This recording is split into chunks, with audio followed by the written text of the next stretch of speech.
வணக்கம், வந்தனம், நமஸ்காரம். நான் தெலுங்கு நடிகர் ராஜேந்திர பிரசாத். 2 நாளுக்கு முன்னாடி இந்த ஊர்ல ஒரு ஃபங்க்ஷன் நடந்தது. அதுல பழைய நடிகர் காந்தாராவ் சார் அவார்டு எனக்கு கொடுத்தாங்க. அந்த ஃபங்க்ஷன்ல பேசும்போது நான் சும்மா அப்படி ஜாலியா பேசும்போது தமிழ் சினிமா கடவுள், என்னுடைய ஒப்பீனியன்ல தமிழ் சினிமா கடவுள் எம்ஜிஆர் சார் பத்தி சும்மா ஜாலியா பேசும்போது ஒரு வார்த்தை மிஸ் ஆயிட்டு வந்துருச்சு. அது இப்போ யார் பண்ணாங்கன்னு தெரியாது, வேணும்னு பெருசு பண்ணி விட்டாங்க.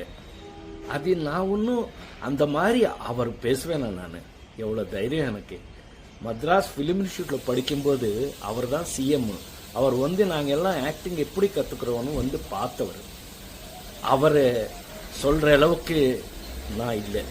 இருந்தாலும் அந்த மாதிரி மிஸ் ஆகி வந்த ஒரு பேச்சில் நீங்க யாராவது ஃபீல் பண்ணியிருந்தா என்ன மன்னிச்சுக்குங்க அப்படின்னு சொல்லி, இனி வாழ்க்கையில எப்பவுமே அந்த மாதிரி நான் பேச மாட்டேன். இது நான் உங்களுக்கு உறுதியா சொல்றது. இந்த தப்பு இந்த வாட்டி மன்னிச்சுக்குங்க. இதோட இது விட்டுருங்க. உங்கள் ராஜேந்திர பிரசாத்.